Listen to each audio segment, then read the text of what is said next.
that don't conclude. And you come up with people that you thought should be acting like pigs, that's acting like people and moving on pigs, and that's what we've got to do. So we're going to see about Bobby, regardless of what these people think we should do. Because school is not important and work is not important. Nothing's more important than stopping fascism, because fascism will stop us all. We're going to see about Bobby because Bobby came and saw about us. When I saw that he had 16 pieces of adhesive tape strapped across his mouth, when I saw the gauze around his head, when I saw that his ankles were strapped in leg irons to his chair and his hands handcuffed to his side, I knew that we would unite in this country to stop this outrageous criminal Nixon stampede over elementary human rights. We will free Bobby Seale and we will stop this trial. A lot of people don't understand the Black Panthers Party's relationship with white mother country radicals. A lot of people don't even understand that word that Elrich uses a lot. But what we're saying is that there are white people in the mother country that are for the same types of things that we are for stimulating revolution in the mother country. And we said that we'll work with anybody and form coalition with anybody that has revolution on their mind. We're not a racist organization because we understand that racism is an excuse used for capitalism. And we know that racism is it's a byproduct of capitalism. Everything would be all right if everything was put back in the hands of the people. And we're going to have to put it back in the hands of the people. Everybody in the state of Illinois is going to have to be involved or even around the revolution because we're going to have one. We're going to have to do more than talk. We're going to have to do more than listen. We're going to even have to do more than learn. We're going to have to start practicing, and that's very hard. We're going to have to start getting out there with the people. And a lot of times we think we're better than the people. That's an insult, and that's criminal. It's going to take a lot of hard work. Come on in, little brother. Come on in, little sisters. Y'all can sit down and get something to eat. Sisters and brothers. Y'all take off y'all's coat. We need some more cups out here. Sit down, man. Everybody gonna eat. Y'all can eat as much as y'all want to. Right on.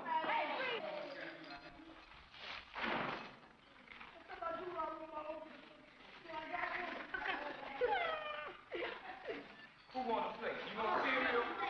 Who all want cereal? 1, 2. Who wants cereal? Raise their hand. Who? Anybody want some milk? All right. Whose milk is this over here? Well, drink it. His brother. That's good for your teeth, man. It makes your teeth strong. Who left this milk over here? That's what the Breakfast Children program is. A lot of people think it's charity, but what does it do? It takes the people from a stage to another stage to another stage, and any program that's revolutionary is an advanced program. Revolution is change, unending, just keep on changing. That's what we do. We take the people in there and take them through those changes, and before you know it, they are in fact not only knowing what socialism is, they don't even have to know what it is. They're endorsing and they're participating and they're observing and they're supporting socialism. Oh, you finna go to school now? All right. Right on. All power to the people. That's the people thing. Socialism is the people. You're afraid of yourself. If you're afraid of socialism, you're afraid of yourself.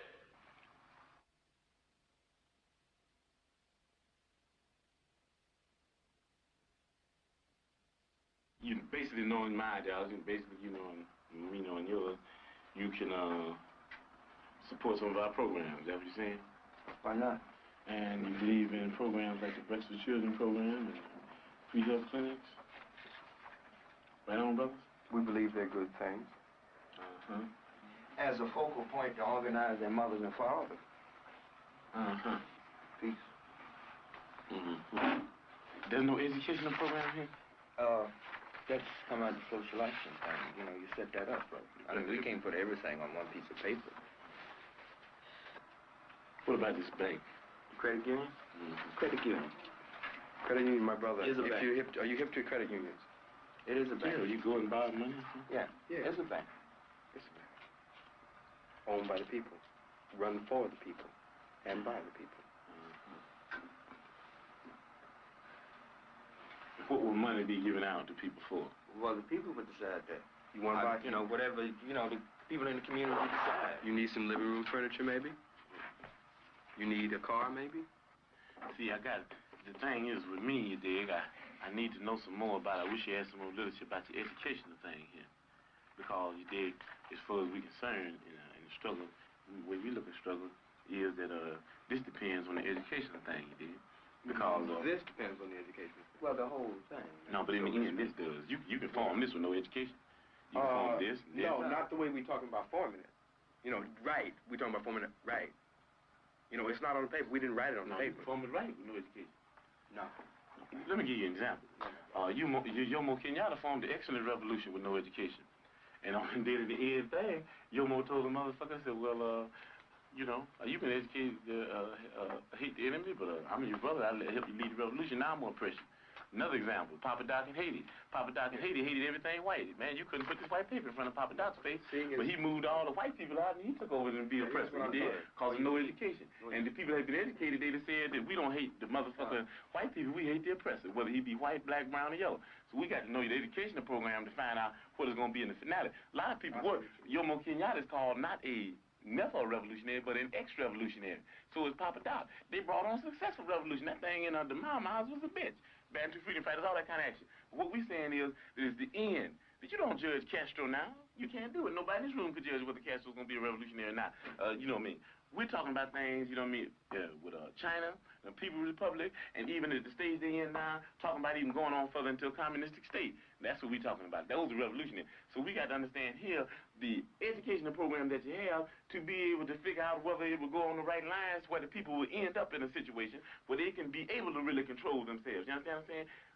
With no education, the people take this local foundation and start stealing money because they won't be really educated to why it's the people's thing anyway. You understand what I'm saying? With no education, you have neo-colonialism instead of colonialism like you got in Africa now, like you got in Haiti.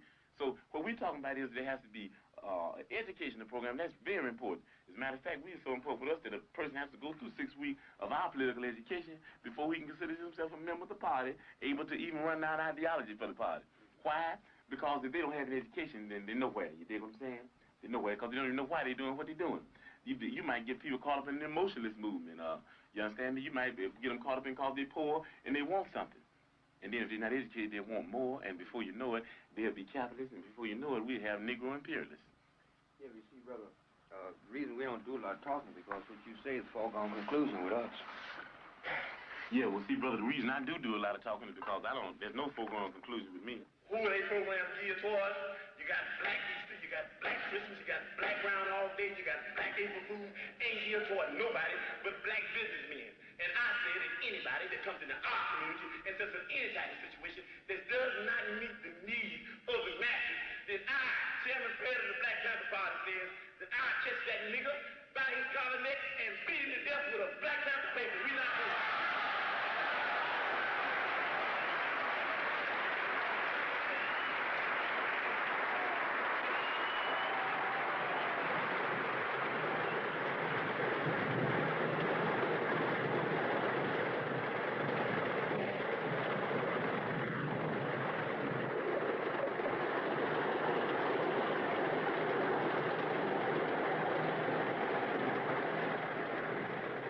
In that area where you have a high infant mortality rate, where you have lead poisoning, where you have inadequate medical service, we saw the basic need for free medical service, and we worked hard and worked over long periods of time in order to make that a reality. Now, up to this day in the black community, you have doctors there who are more concerned with private wealth rather than public health.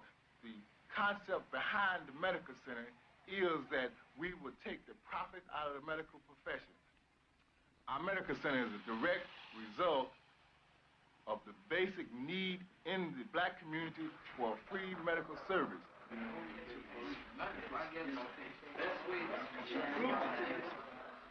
You had this done about 3 days ago, you said? This is not the burned hand. This is another one. Oh, okay.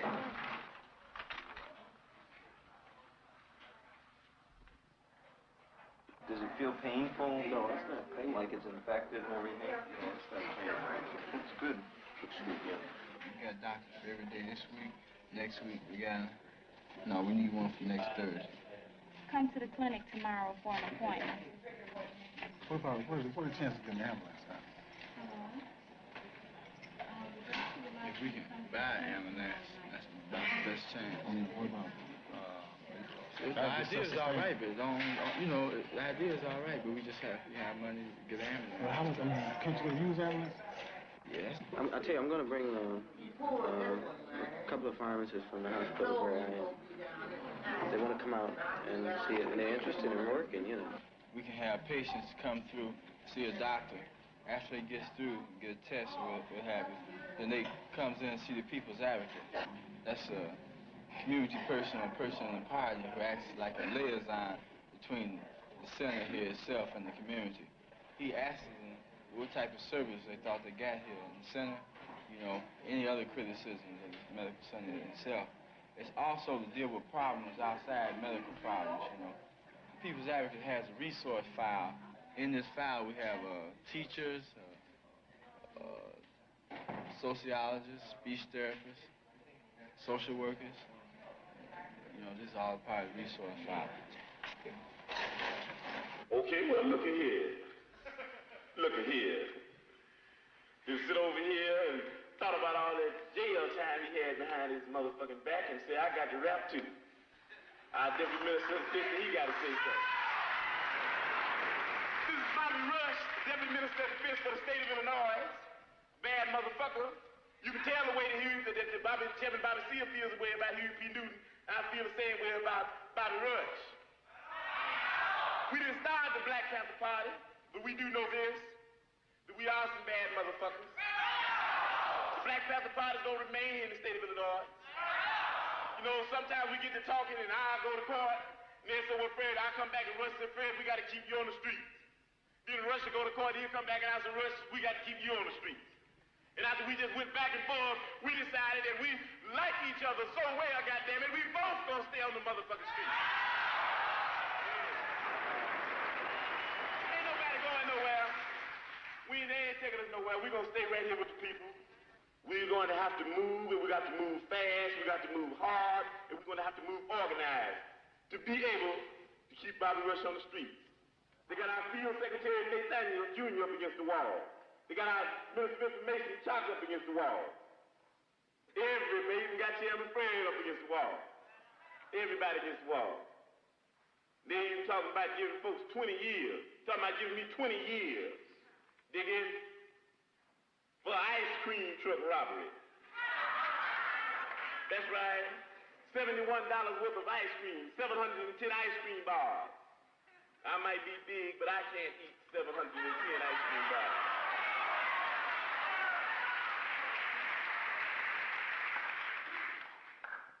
But even though they tried to give me all that bad publicity, they still came out in the end showing the true nature of a panther. Because they said I went into the truck, beat up this pig that was in our community exploiting the people, took the ice cream bars from him, handed them out to the kids.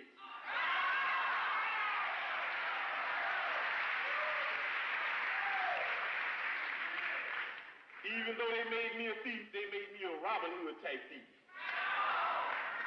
Yay to the people. Here's a man that represents the people, Deputy Minister of Defense for the state of Illinois. Bad motherfucker. A brother of mine, a brother I've been working with a long time to go continue to work with. I'm gonna eat with him, I'm gonna sleep with him, I'm gonna die with him, I'm gonna live with him, I'm gonna lead with him. Bobby Rush.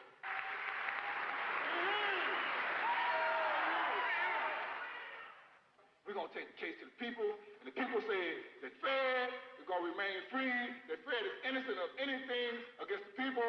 He might be guilty of fucking over the power structure, but we can relate to that. All power to the people, and we're going to move on this power structure, and like Bobby said, we're going to say, get up against the wall, motherfucker, because it's a hold-up, and we came to get what's ours. Thank you.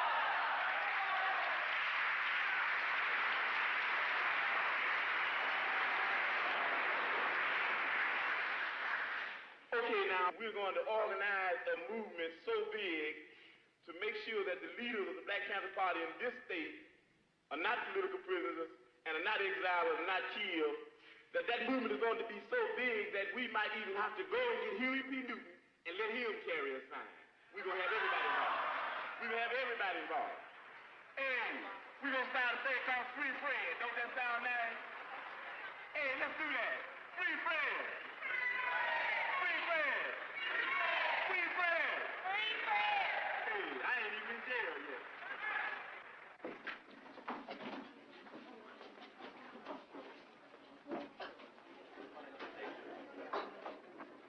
People of Illinois versus Fred Hampton, the Honorable Judge Light presiding. The defense will call this person witness. I'd like for you again to describe to me what happened, if anything, after you and Officer Duff had pulled onto the school ground. Well, I identified you as the person who grabbed me by the throat and held me down in the ice cream stand. We were walking, looking through the crowd, looking for the one where beat him up. And what, if anything, did he say when he saw me? Or what, if anything, did you say to him? Who said something first? He said it. That's him. I'll never forget his face. That's the one. Okay, now when that police car pulled up, what, if anything, happened? Well, one policeman was on the outside of the car, and one was on the inside of the car. Officer Dunn pointed to Fred and said, "That's the man that did it, isn't it?" Mm-hmm. And the ice cream man said, "Yes, I think so." So, in other words, the officer pointed out he as being the person who had robbed this man, and in response to that, after that, the ice cream truck driver said, "I guess that's the man." That's right. What race were these police? One was white and one was colored. Right on.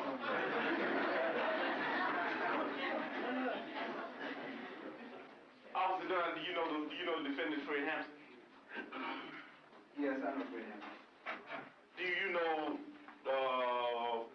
basically what Fred Hampton stands for? Politically. No, I don't. Officer Don, do you know the situation that poor people, black people and white poor people and red people and brown people are in this country today?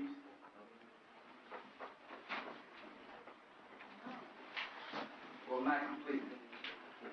But you do know, that part that you do know, is that part include the fact that these people are being oppressed by some white people that like to oppress people to make profit? Do you know that? Objection. Sustain. Let me rephrase the question. Do you know that a whole lot of blood-sucking pigs are massacred? Please, Do you know, do you think you're free, Officer Dunn? Yes, I think I'm free. No more questions, Officer Dunn. God help you. So we always say in the Black Panther Party that they can do anything they want to us. We might not be back. I might be in jail. I might be anywhere. But when I leave, you can remember I said with the last words on my lips that I am a revolutionary. And you're going to have to keep on saying that. You're going to have to say that I am a proletarian. I am the people. I'm not the pig. You've got to make a distinction. And the people are going to have to attack the pigs. The people are going to have to stand up against the pigs. That's what the Panthers are doing. That's what the Panthers are doing all over the world. We have brought to trial here Fred Hampton. You are here to judge between two conflicting testimonies. Somebody is lying. Now, reason stands, reason is very clear here, that Private Jones, who had come from Sanford, North Carolina, would have no great desire to see Fred Hampton up in this trial. But Fred Hampton, a key figure in this community, has great reason for not wanting to be put in jail. But the state's attorney and the state's attorney's office has reasons to see Fred Hampton in jail. We've got a new state's attorney, you see. And he said already what he thought about people that had different political beliefs than he had. his speeches sound somewhat like those of Hitler, and we know why he wants to see Fred Hampton put in jail. Why do I have a lot of arrests? Because of harassment. Why is there harassment? Because the people that harass me have set up a problem that made me disagree with them violently, and they set up this problem in order to exploit me and other people like me. And why they want to get rid of me? Because I'm saying something that might wake up some other exploited people and some other oppressed people, and if all these people ever get together, then these pigs that are exploiting us, we'll be able to run them into the lake. That's why they want to get rid of us. And it's just, it's sort of like a primary thing with me. I'm the first move that they'll make. I'm a part of an organization that will be the first organization they'll move on, because I happen to be a part of the organization, the Black Panther Party. That is the only organization, in fact, that has came out and stood up loud and clear and said that we don't care what anybody says, whether they have guns or not, and badges or 18 uniforms. If whenever they step outside the bounds of legality into the bounds of illegality, then we'll blow their brains out if they're bothering the people. And what makes them mad about that? They're constantly bothering the people. Anybody that's out there for the protection of the people happens to be in direct conflict with them. What makes them mad about it? What makes them mad about it is that they have black people and white poor people and red poor people and Puerto Rican poor people and Latin American Puerto Rican people of poor people of all descents. They had them caught up in movements based on racism when the Black Panther Party stood up and said that we don't care what anybody says. We don't think you fight fire with fire best. We think you fight fire with water best. We're going to fight racism, not with racism, but we're going to fight with solidarity. We said we're not going to fight capitalism with black capitalism, but we're going to fight it with socialism. We stood up and said we're not going to fight reactionary pigs and reactionary state's attorneys like this and reactionary state's attorneys like Hanrahan with any other reactions on our part. We're going to fight their reactions where all of us people are getting together and have an international proletarian revolution. Right on. And that's saying all power to the people. Right on. That's saying that no matter what color you are, there's only two classes. And that's saying there's a class over here and there's a class over there. And the reason that this class over here has never did anything to get this class off its back, because this is lower, this is upper, this is the oppressed, this is the oppressor, this is the exploited, this is the exploiter. And these people in this class have divided themselves. They say, I'm black and I hate white people. I'm white and I hate black people. I'm Latin American and I hate hillbillies. I'm hillbilly and I hate Indians. So we fight amongst each other. And you've heard the testimony of pigs here, and you got pigs of all colors, you know that. You got pigs that are white, you got pigs that are black, you even got pigs that are black and white. Propagating the same type of madness that this buffoon Hanrahan would be propagating if he were here himself. And why? Because they want to keep you to believing that I'm your enemy, and that everybody else that's black and that wears a lot of hair on his head and hair on his face, they want to keep you thinking that he's your enemy. Why? Because if ever you would disregard him and overlook him just for a minute and throw away that question of racism and start into dealing with a little logic, then there would be no one else you could attack other than Hanrahan, other than Davy, and other than Tricky Dicky Nixon. If you make the right decision, then the oppressed people of the world will get complete satisfaction. I know you return a verdict of not guilty. Thank you.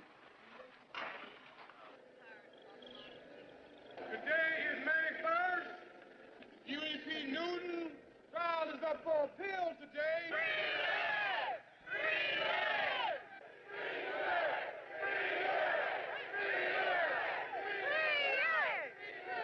Our chairman, Fred Hampton, has not arrived yet.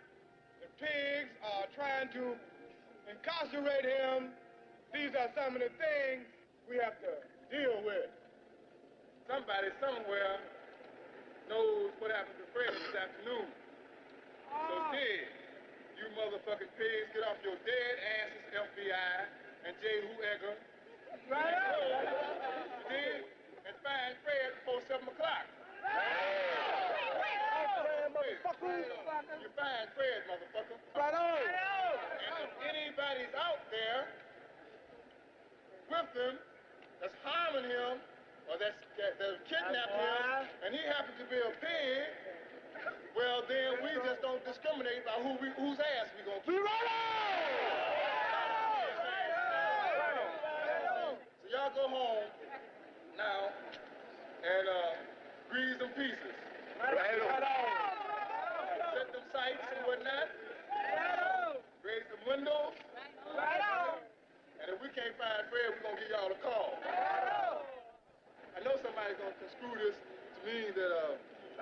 we advocate people to go out and ride.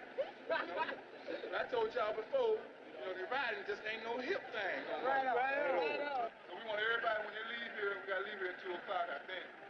Hey, Pig back there, do we have to leave here at 2? Ask him again. Hey, Pig in the back. Hey,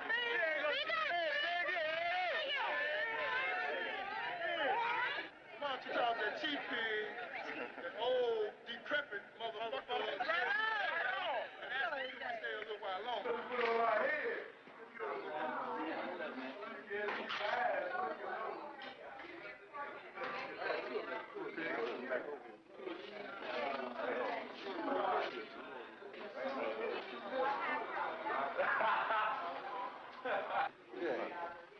Marxism consists of thousands of truths, but they all boil down to one sentence.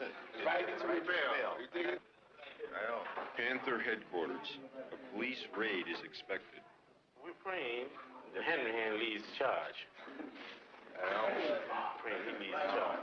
I said that the pig was checking out tonight. I do. We go out there, let's go out there. Yeah, but they'll be here. We don't know what time they'll be here, but we think they'll be here. All I know is we got his head. Lucky got off okay. That's kind I got. What type of blood do you have? Be positive. Make sure you don't get no pig blood. Huh? You know what type of blood do you have? Red, right now. All those folks by the window, if tear gas is stone, here's your water and your mask. Keep this on you all the time.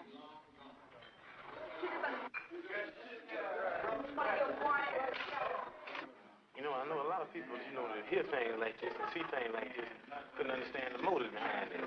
Some of us, young people, and you know what I mean, a lot of people couldn't understand. See, me myself, I was born in a so-called bourgeois community and had some of the better things you could say of life. And I found that even some of the better things of life for black people wasn't too cool.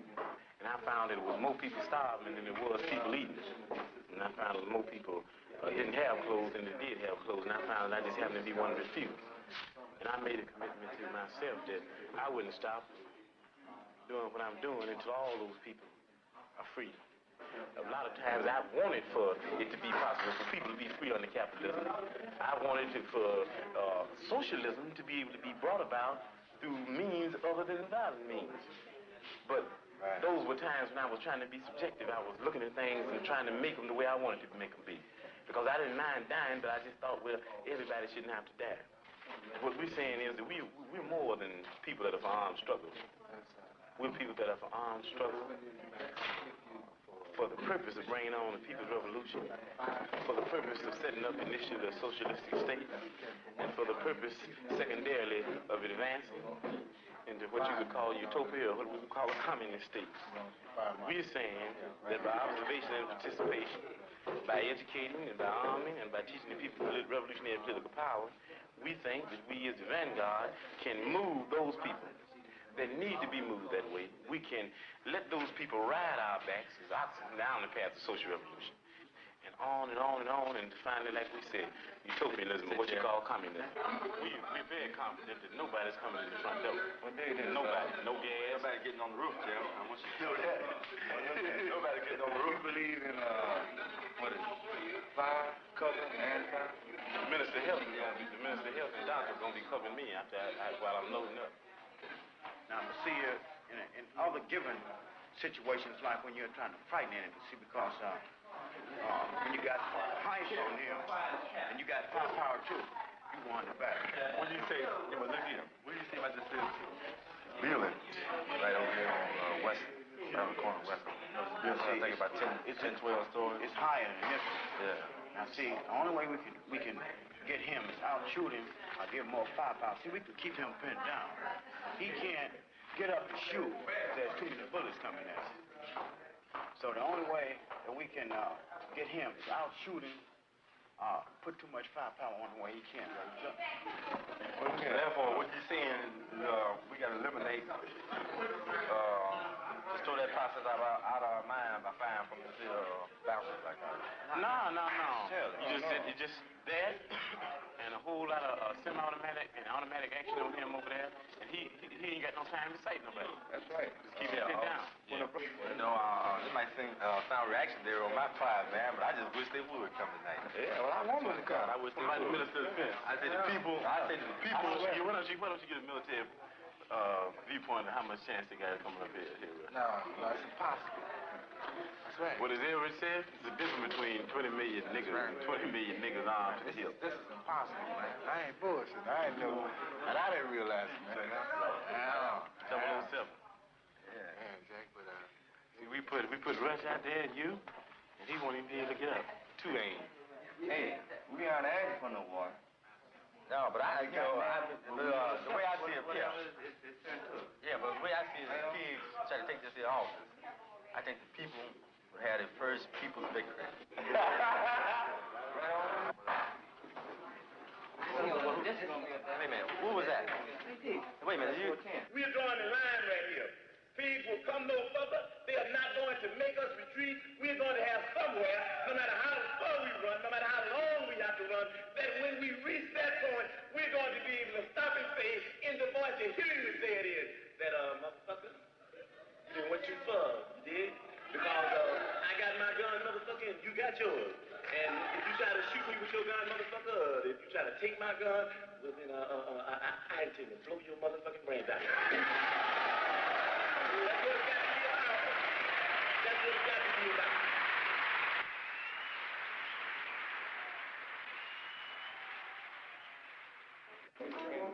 You stand and have reached a verdict. We have, Your Honor. What is your verdict? We, the jury, find the defendant, Fred Hampton, not guilty.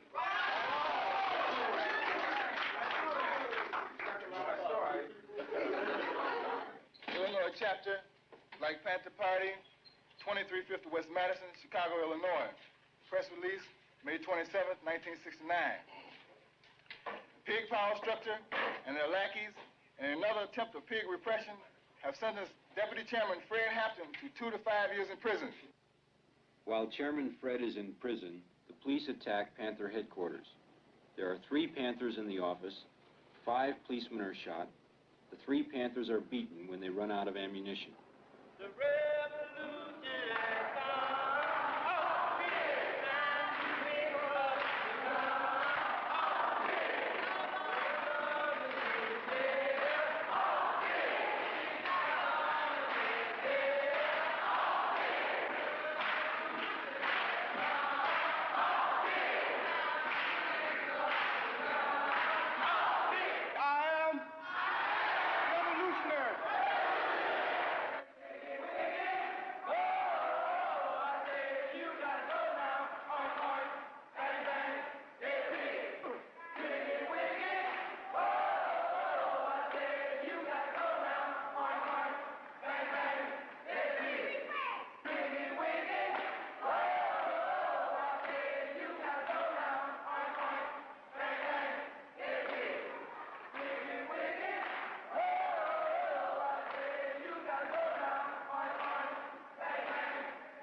This time we were attacked, man. They just, you can look at the windows, man.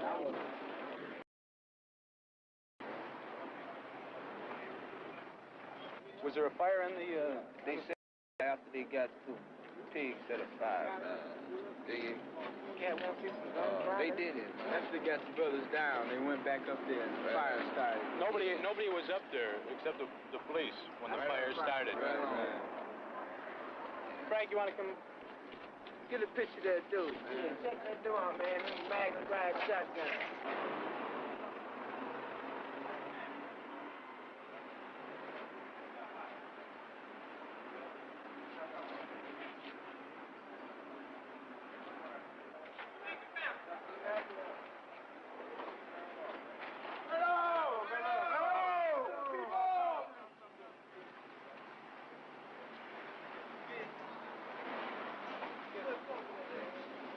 learned enough from other bystanders to confirm the woman's story. Cook said similar tactics have been used to raid on Panther offices in other cities recently. The Panthers, Cook said, have strict standing orders not to fire, but return any fire directed at them. Injured man, identified as Larry White, right on. An attendant at Cook County Hospital said they had head wounds and undetermined gravity. It was believed the man may have been injured while scuffling with police seeking to take them in custody. Right on, Pete. Pete ran it. Pete jumped from the roof. Right on! Right on, Pete. You be taking them doors. Right on, Pete. Pete ran it. Oh, run it. Run it. Pete ran it, goddamn. Right on, what I did. Where they be somewhere? We here. We ain't going nowhere. We say to Pig Daly, Hammerhead Hannaran, Pig Collins, and the rest, no more brothers will be taken from us without cause. Chairman Fred is gone from the streets where his heart and his people are, but not for long. For the people's love for Fred Hampton is lovelier than lovely.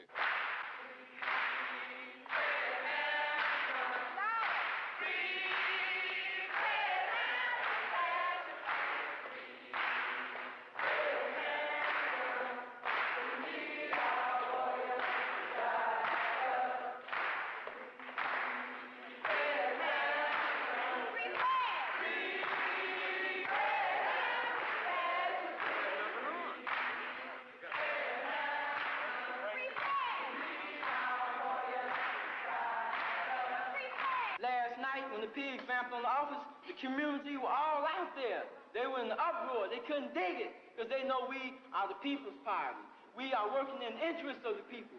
You dig it? I'd like to talk about what we're doing because we're in the Black Panther Party. Yeah, we are. We're an armed propaganda unit, but we spend most of our time working with these programs and helping the people, serving the people. Huey P. Newton, our Minister of Defense, says that the Black Panther Party is an organization like oxen to be ridden by the people down the path of social revolution. You dig it? That's what it's all about. They vamped on our office because of these programs, and we putting these programs out for the people. You dig it? That's what they're for. The programs are the answer the basic needs and desires of the people, to let the people know that the Black Panther Party is concerned about the basic needs and desires of the people, to educate the people to the fundamentals of socialism and to heighten the contradictions. That's what it's all about. And they're going to attack us because we ain't talking about the Black Panther Party is going to overthrow this government. We saying we're going to heighten the contradictions so the people can see the injustices that go on and the people can decide whether the government needs changes or not. People get ready. Revolution come. You don't need no ticket. Just a loaded gun. All you need is a peace and love for the people. You don't need no ticket. Just a loaded gun. I believe. Fred, we must all be free. Learned a lot when I was in prison. I had an educational process, a learning process. Sometimes I started thinking about some of the action that's going to be taken against me and other members of the party, and I said, I don't know why I'm not scared. But you know what I define as being? I define as being a people high. I define as being high off the people. You high? I'm high. You understand what I'm saying? I'm high off the people. Send me away to the penitentiary, and I went to the penitentiary way down in Menard in the north. I'm thinking, I said, well, I'm way down here in the country. I might can't hear no people. When I got to Menard, I myself, even being in the vanguard, had to get on my knees and learn from the people. I had to put my ear to the ground, and when I put my ear to the ground, I heard a beat. Here's that beat. I always hear the beat for the rest of my life. Feel all right about the beat? Give me a beat now. Come on now. Ain't you high? If you high? Ain't you high? I'm high. I'm high. Oh, I'm high. Oh, I'm high. Oh, I'm high.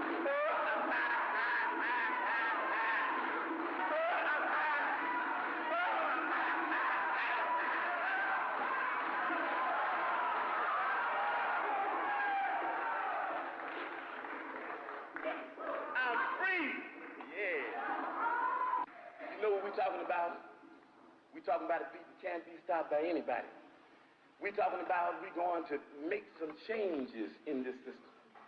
We know they have our pictures, we know they're looking for us, we know they want us, but we're still saying that even though we could be in a sense, as far as this system goes, on the mountaintop, we in the Black Panther Party, because of our dedication and understanding what's in the valley, knowing that the people in the valley, knowing that we originally came from the valley, knowing that our flag is the same flag as the people in the valley, knowing that our enemy is on the mountaintop, our friends are in the valley, we say even though it's nice to be on the mountaintop, we're going back to the valley.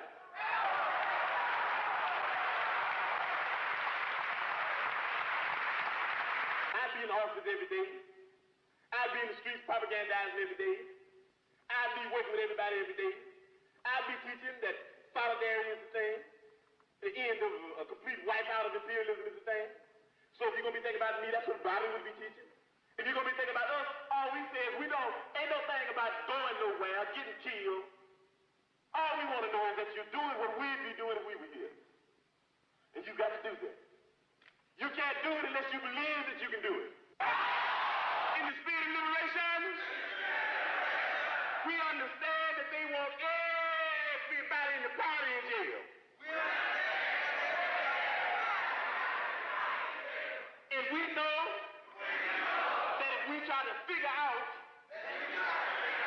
and separate and divide who should go and who shouldn't go, we spend more time doing that than working for the people. So the quick solution, the speedy one, nobody goes. Nobody goes. We all stay right here. With the people. Because we love the people. Okay, you can put your hands down now. We say all power to all people. We say white power to white people. Brown power to brown people. Yellow power to yellow people. Black power to black people. X power to those that we left out. We say Panther power to the Vanguard Party. When you leave here, you saying the last words, before you go to bed tonight, say I am a revolutionary. Make that the last word. In case you don't wake up, then somebody might believe it and you might, end up in what they call a revolutionary happy hunting grounds. Say that I am a revolutionary.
That's where the journey was done.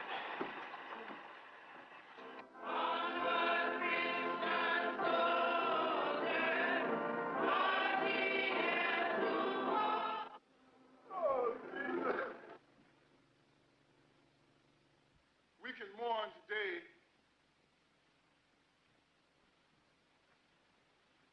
but if we understood Fred, if we are dedicated that his life wasn't given in vain, then there won't be no more mournings tomorrow. Then all our sorrow turned into action. He said, but you have to remember, and that's be strong. He wasn't afraid of anything.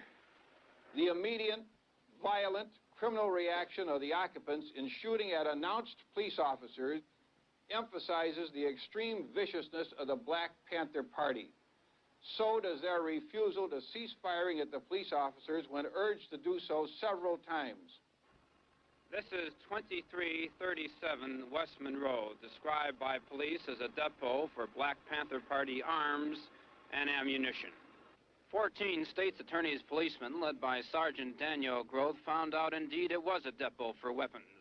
After a 15-minute gun battle that cost Illinois Black Panther Party Chairman Fred Hampton his life, Sergeant Groth described the parade as 15 minutes of hell and a miracle.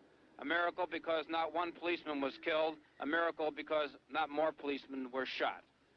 The firing stopped only when the occupants realized their arsenal was no match for the police arsenal, an arsenal that included a .45 caliber submachine gun and 2 shotguns. What they didn't understand, and what Edward B. Hanrahan doesn't understand, and what Richard Jolivet, his chief assistant, didn't understand, and what those police officers who put those 2 bullets in the skull of his head as he lay asleep didn't understand, and what Richard Nixon and his assistant lackey, Mr. Mitchell, don't understand, is that you can't kill Chairman Fred. Right on! What they didn't understand is that anyone who would try to kill him is and shall ever be an enemy of the people. And that whoever would do that can only be appropriately called not a person, but a pig. What they didn't understand when they did that is that pigs die, but Chairman Fred lives.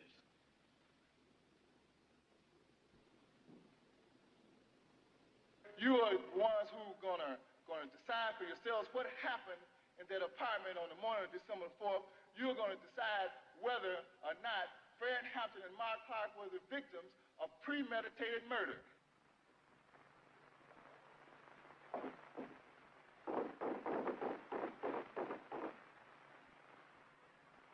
At this time, there's no response from within. I take my revolver in my right hand, and I found possibly 4, 5, or 6 times. A voice from within, a male voice from within, replies, "Who's there?" I respond, "Police officers, I have a search warrant. Open the door." As soon as Sergeant Daniel Groth and Officer James Davis, who were leading our men, announced their office, occupants of the apartment attacked them with shotgun fire. I wait several seconds. There's no reply from within. The door's not open. I again take my revolver in my right hand. I wait a second or so. A male voice from within the apartment says, "Just a minute." There was no response from the group? There was no verbal response? The response from the group was the firing of a shotgun blast at our police officers. There was no verbal response in addition to The response to our police officers was the firing at them by a person in the apartment. Didn't they ask who was it several times? When the police officers announced their office, they were fired upon. Didn't they ask who was it at the door? I look at Duke. It's okay, Duke.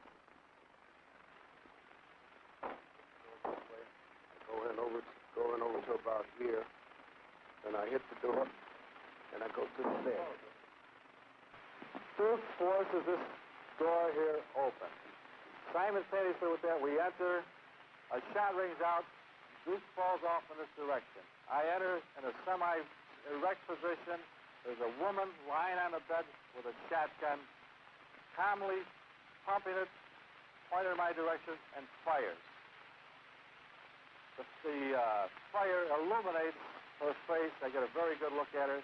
I feel something go over my left shoulder. I then step back here. I look in, get up on my toes, point my revolver, look in again, cover my face. and fired several shots at the girl. I heard a knock on the door.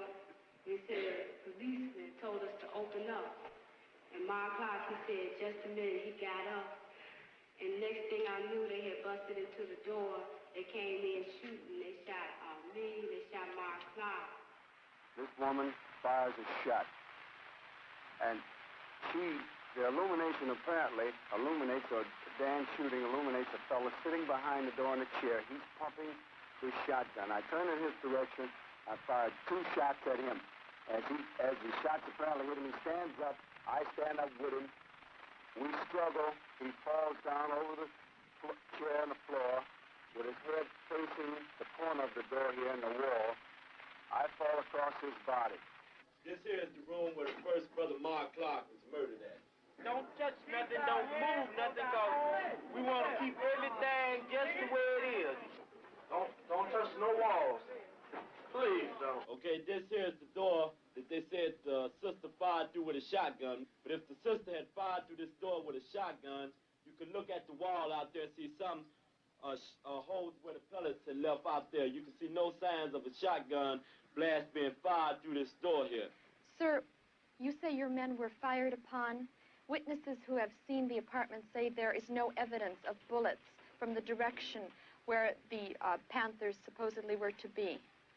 I said that after our officers announced their purpose and their station several times, they were fired upon from within the room. We say this is nothing more than a fascist lie to justify the murder that took place in this crib here. This doorway here, which is absent of a door has been removed and is now in the possession of our defense attorneys, and it's going to be used in our case to prove that what happened here was nothing more than murder. After days of maneuvering, Black Panther attorney Francis Andrew finally brought a bullet-punctured door panel to the inquest. However, a controversy immediately arose as to whether Andrew's panel was the same one that was removed from the Black Panther apartment. This is Andrew's version. Which side is the outside, sir? The outside, you're looking from the inside now. Looking from the inside now? Yes. Look out this side. That's the inside? This is the outside. It looks like the door is splintered on both sides. You see that there is a hole up here, which none of the police in their testimony have mentioned. As a matter of fact, they have denied this hole up here. It shows a bullet coming from the outside to the inside. The hole at the bottom there. The hole at the bottom is a hole that was made while the door was standing wide open. Assistant State's Attorney Nicholas Motherway says Andrew could have gotten the door panel at any lumber yard. Motherway's point was backed up at least in part by a police crime lab technician who examined the door in the Panther apartment the same day as the raid. The technician said, first of all, that there was only one hole in the panel the day he examined it, and second of all, he said that he couldn't be sure the panels were one and the same. December 4th, 1969 at 10:54 a.m. My name is Skip Andrew, and I'm at 2337 West Monroe Street, Chicago, Illinois. This door, which is the door entering into the living room, has 2 holes in it. This one I'm pointing to right here, 10 inches from the edge, and this one down here, 12 inches. The first one I referred to being 25 from the top, and the second one 36 from the top. Now, as you open this, there's also, of course, a knob door in this one. As you open this door, there's blood behind the door. The top hole shows that the bullet was incoming. They fired through the door and hit the brother through the door. The brother fell here. Most of the blood is dried up, but you can see a little bit of it there and a little bit of it on the floor. The brother was shot 4 or 5 times, so after they came through the door, they shot him again to make sure he was dead. Mr. Montgomery, Dr. Constantino testified today that Mark Clark could not have struggled after receiving that shot through the heart. Now, in your mind, does this contradict the testimony of Officer Davis, who described a struggle? Yes, it seems to me that that was a very startling thing. We also learned that the bullet, which was in fact recovered from Mr. Hampton's body, was a bullet fired out of a carbine by Officer Davis. So that indicates also that Officer Davis may well have walked into that back bedroom contrary to his testimony and fired a shot into the body of Fred Hampton at one point in time or other. There were 6 of us assigned to the back door. I came up on the back porch. I placed myself to the right of the door. I put my head down enough so I could hear if there was any conversation in the building. I heard people talking in the front, and then I heard a loud shot, sounded like a shotgun. I backed up and kicked the door open. I started in, and before I could get past the threshold, there were 3 shots fired from the rear bedroom. They were directed directly at the back door as I was coming in. I backed out again. Only by the grace of God was 1 of our, or 2 of our police officers prevented from being killed when they were fired upon as soon as they announced their office and knocking on the door. On December 11th, 1969, the Chicago Tribune carried a story that it characterized as an exclusive version from the state's attorney's office. Why was the disclosure made in the Chicago Tribune? Because that newspaper, the Chicago Tribune, in my opinion, gave a very balanced, fair report of the events that occurred. It has nothing to do with the class of people or the type of people that buy the Tribune as opposed to other papers in the city? Does anybody have a sensible question? Included in the exclusive was a photo carefully circled to show bullet holes supposed to be in the back door. The account that we made public yesterday gives a detailed explanation of what happened in that apartment. I stand wholeheartedly behind it as absolutely accurate. There is one inconsistency in, well, for example... I do not intend to quibble about that account. You intend to get at the truth? The account that we gave of the events is the truth. One of the 4 pictures you gave the Tribune had 2 bullet holes on the right side of what was supposed to be the rear door. Henry had his lied before, and he's going to lie again. That hole that he's blown up in the papers is a hole of a nail. Height close up of a nail head. Plus a little bit of the door hasp. Plus the door hasp. Now here you see the large nail heads being pointed out. I have said that we released the pictures. We have not characterized or described the conditions that they portray, other than to say that that is an accurate portrayal of that particular object. Do you know if any of the 4 pictures they received had portrayed bullet holes in any of the walls? Another photo claimed to show the bullet-riddled door across from the bedroom. The officers testified that the Panthers fired into that door from inside their bedroom. In fact, the door in the photo was the bedroom door, and the holes in the door were made by police gunfire at the Panthers. As you can see, bathroom door is intact. Not only the bathroom door, but the entire wall area is intact. There was a picture of the inside of the door to the bathroom, yes. That door, our reporters discovered, corresponded to one on the front living room adjoining the bedroom. There were holes in the door. When the door was open, those holes corresponded to holes that were in the wall adjoining between the bedroom and the living room. And when they stuck a stick through the holes, they all matched up. As I say again, I make no evaluation of the pictures other than to say they portray conditions as they existed in that apartment at the time those pictures were taken. This is the door that's supposed to contain numerous marks from a stray shotgun blast and small arms fire, which again was fired by members of the vicious Black Panther Party who were standing in this bedroom here, shooting out into the hallway here. I urge your inventory of each of these vicious weapons. This attack by the Black Panthers on the police, plus the weapons which were recovered at the depot where they were storing them, clearly demonstrates the true character of the Black Panther Party. Nobody, I have never denied that there was no weapons there. As a matter of fact, he would be a fool if he didn't have a weapon there, knowing the ferociousness of the pigs, how they just jump out of the cars and shoot you down, how they knock on your door and blow 19-year-old sister's head off with shotguns, how they kill 2 brothers in 1 week. Yeah, and as a matter of fact, everybody that's concerned should have something in their homes to protect themselves, because Hanrahan is a madman. Mr. Hanrahan, can you tell me why your officers did not try to use tear gas? Isn't this the usual procedure to flush someone out of a building?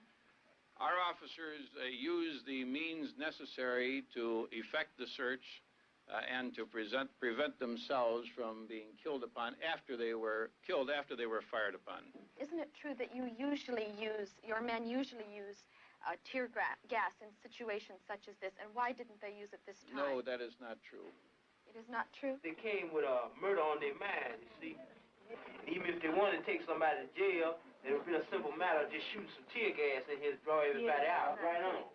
This is where our chairman had his brains blown out, and he lay in his bed, sleeping at 4:30 in the morning. Someone came into the room, started shaking the chairman, said, Chairman, wake up, the pigs are vamping. Still half asleep, I looked up, and I saw bullets coming from, it looked like the front of the apartment, from the kitchen area. They were, pigs were just shooting. And about this time, I jumped on top of the chairman. He looked up. Looked like all the pigs converged at the entranceway to the bedroom area, back bedroom area. The mattress is just going. You could feel the bullets going into it. I just knew we'd be dead, everybody in there. When he looked up, just looked up, he didn't say a word, and he didn't move, except for moving his head up. He laid his head back down to the side like that. He never said a word, and he never got up out the bed. The person who was in the room, they kept hollering out, stop shooting, stop shooting. We have a pregnant woman or a pregnant sister in here. At that time, I was 8.5 to 9 months pregnant.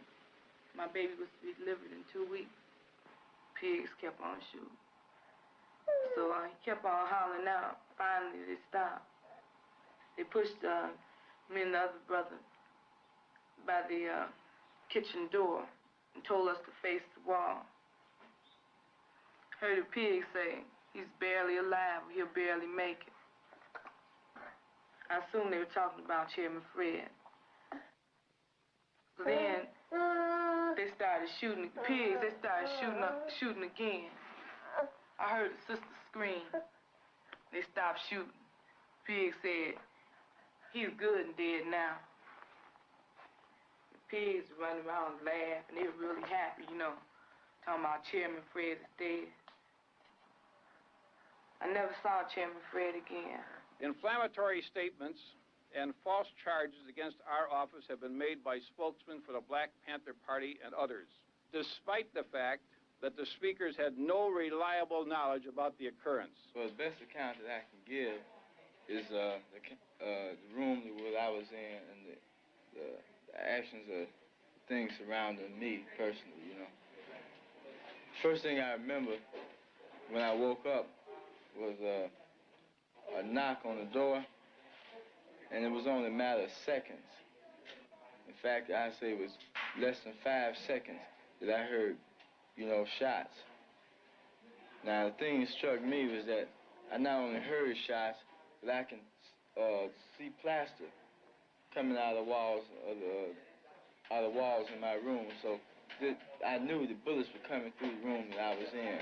I stepped over, and I put the machine gun still on single fire, and I started from the left side of the wall, coming across, watching where the rounds were hitting, and I went over the girl's head, down on the other side of her, and continued fire across this wall. One strange thing about this wall is this: the state's attorney's Gestapo rating pigs say that they fired numerous slugs going up and downward motion, attempting to avoid hitting the people in the apartment here. You notice that all these slugs are on a straight line. You also notice that all were fired at a low level, at about bed level. Next thing I remember is someone, I think it was one of the pigs, told us to come out of the room. But there were still shots being fired. Now, I didn't know at this here time that people were coming through the back door, but I took it that shots were being fired in the back of the house and at the front of the house. And, you know, they were all coming through the walls. The walls were nothing but plasterboard. And, you know, a bullet come through the front of the house and would go all the way through out the back. Somebody told us to get out, but I remember we were so afraid and bullets were still coming that we remained on the floor. I heard another pause, and then one of the pigs told us that if we don't come out, he was going to put something in there that would really get him out. The idea came in my mind that he was going to shoot tear gas or something in there. We realize that there are still some people remaining in the front bedroom. We don't know whether they're injured or not, so I plead and I conjure, I beg them to come out. Please come out with your hands out, throw out your weapons. But the next thing I heard was a barrage of shots, real fast. And, you know, we were hit this time. I started with the gun, still on single fire, being very careful and watching where each round hit on the wall. I walked them around the girl sitting on the bed and brought it all the way across the wall again. As I was doing this, Officer Davis was stepping up, and he started firing across the wall from right to left. I put one shot into the door. I put a short burst with the machine gun on automatic fire into that closet. I fired 4 or 5 shotgun blasts into the bedroom. The second form, still coming up, caught a blast as the gun came further across the room. They told me, you know, to get up and walk. And I told them I couldn't. And then I think they hit me or did something. They told me they would kill me if I stayed there. So I kept trying. I managed, you know, to get up, and I made a little hop, and I hopped out, you know. I am taking the word of our policemen over what we understand is supposed to be a version provided by defense attorneys and by the occupants of the apartment. I was hit 5 times. I was hit 2 times in the stomach, 1 time in the leg, and I was hit, grazed in each hand. Yeah. This is just a scar. You know, I had to have a section of my colon taken out because of infection, and I was shot over here. I expect the general public to recognize the quality of these men's work, and the political consequences can take care of themselves. Of course I don't plan to resign. He's changed his story every time from newspaper to newspaper, from one channel to another channel. He's had to change his story as we've brought up facts, truths about the evidence that he reportedly have given out, such as the nail heads, such as the bullet holes and whatnot in the walls. And it's only my conclusion is that Hanrahan, if he wanted to give an objective opinion about what happened here that morning, he would have to come to this apartment and find out, because he's dealing in a whole lot of subjective analysis, because the man haven't come to the apartment to find out what really did go down in the apartment. And we invite Hanrahan here to see for himself the evidence that we have shown to the masses of people and to the public. Mr. Hanrahan, have you been at the scene yourself? No, I have not been at the scene. Based on available evidence, namely the physical condition of the home and its contents, the physical condition of the remains of Fred Hampton, the search warrant was merely of the police was to murder and maim. This blatant act of legitimatized murder strips all credibility from law enforcement. In the context of other acts against militant blacks in recent months, it suggests an official policy of systematic repression. The pious statements of State's Attorney Hanrahan concerning the brave response of the police against the vicious Panther attack, And his allusion to the grace of God concerning the sparing of the policeman only makes the situation more macabre and terrifying. As an individual, are you convinced that the official version is a lie, that it is a case of murder? Personally, I am. Anyone who went through that apartment and examined the evidence that was remaining there could come to only one conclusion, and that is that Fred Hampton, 21 years old and a member of a militant, well-known militant group, was murdered in his bed, probably as he lay asleep. It seems very clear to us that he was assassinated, and the police officer who did that assassination then walked away from it, and said to other people, Bobby Rush is next. Now, all of you who know Bobby Rush know that he is the Minister of Defense of the Black Panther Party and also one of our clients. And all of you also, I assume, know that Bobby Rush's apartment was broken into last night and also searched, but fortunately for him, he's still alive because he was not in the apartment. Do you think if you had been in your apartment yesterday, you would have been shot by police? Yes, I would have been murdered. I still think there's a great possibility of people trying to murder me. All the moves in the past, the initiative has been on the part of the police. They've murdered Fred Hampton. They're out to murder me. It's like they'll murder anybody that's black in this country. Do you think there's going to be retaliation then by the Panthers? There won't be any retaliation by the Panthers. I think that time will come when the people themselves will take the power that belongs to them into their hands and move to guarantee life, liberty, and the pursuit of happiness. We will not be forced underground until the people, we really feel satisfied that we've done our duty, performed our duty to educate the masses of the people to the injustices that the power structure inflicts upon poor people in this country. All the mass demonstrations that young people endorse that this is happening right now. Bobby, what's the next move for you personally? There's no personal anymore. I'm the people's man, so I do whatever the people decide. There's nothing personal about it whatsoever. And the Panthers will be there to serve the people in the end. Okay. Thank you very much. Of course, numerous people have attempted to make formal and informal investigations with a report by the grand jury for the Federal District Court in the Northern District of Illinois.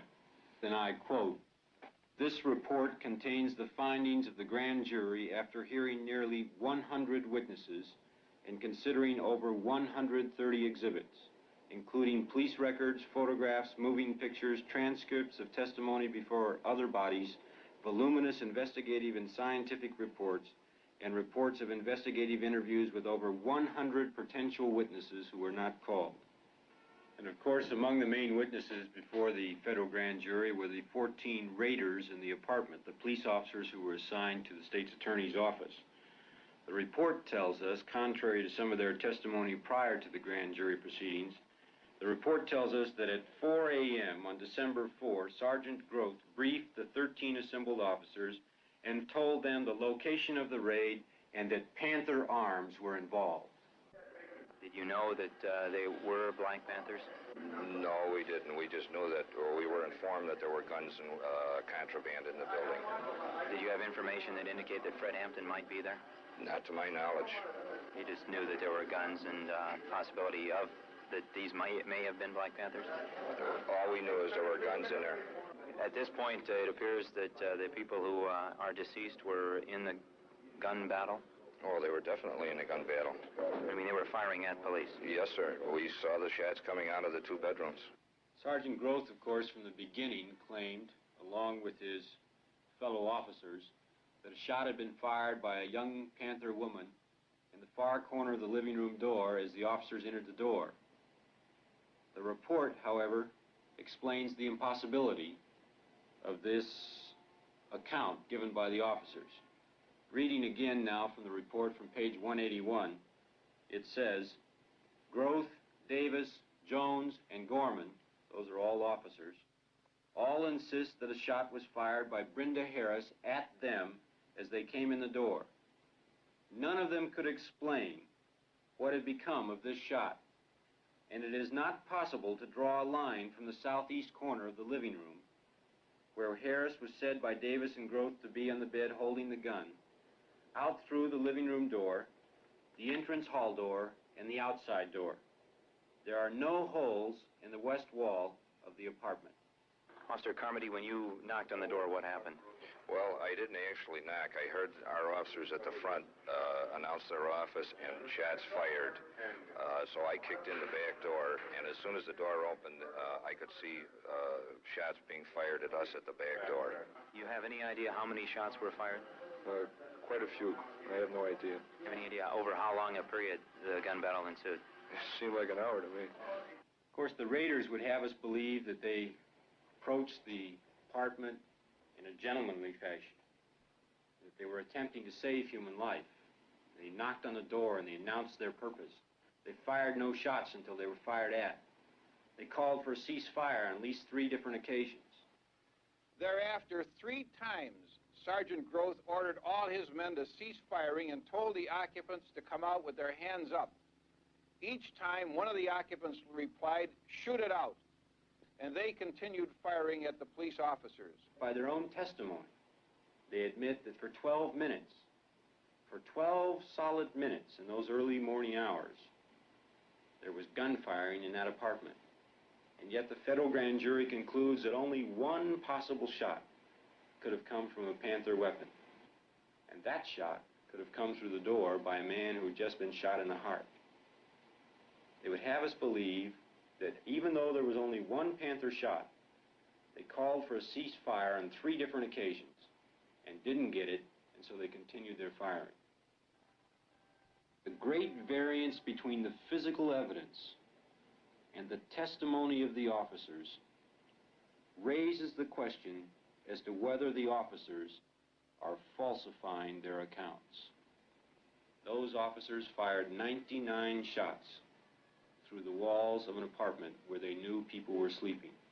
Murder is defined in Illinois as follows: a person who kills an individual without lawful justification commits murder if, in performing the acts which caused the death, he knows that such acts create a strong probability of death or great bodily harm to that individual or another.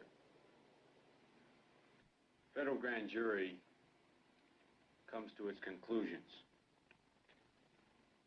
Unquestionably, the raid was not professionally planned or properly executed, and the result of the raid was 2 deaths, 4 injuries, and 7 improper criminal charges. In spite of those conclusions, the report then goes on to say, the physical evidence and the discrepancies in the officers' accounts are insufficient to establish probable cause to charge the officers with a willful violation of the occupant's civil rights. I want you to know that I want you to say, if you ever think about me, and if you think about me niggas, and if you ain't gonna do no revolutionary act, forget about me. I don't want myself on your mind if you're not gonna work for the people. Like we always said, if you actually make a commitment at the age of 20, and you say, I don't want to make that commitment only because for the simple reason that I'm too young to die, I want to live a little bit longer, what you did, you did already. You have to understand that people have to pay the price for peace. If you dare to struggle, you dare to win. If you dare not to struggle, then goddamn it, you don't deserve to win. Let me say peace to you if you're willing to fight for it. Let me say it in the spirit of liberation. I've been gone for a little while. At least my body's been gone. You ain't got to repeat after me. At least my body's been gone for a little while. But I'm back now, and I believe that I'm back to stay. I believe that I'm going to do my job, and I believe that I was born not to die in a car wreck. I don't believe I'm going to die in a car wreck. I don't believe I'm going to die from slipping on a piece of ice. I don't believe I'm going to die because I got a bad heart. I don't believe I'm going to die because of lung cancer. I believe that I'm going to be able to die what I was in the thing that I was born for. I believe that I'm going to be able to die high off the people. I believe that I will be able to die as a revolutionary in the international revolutionary proletarian struggle.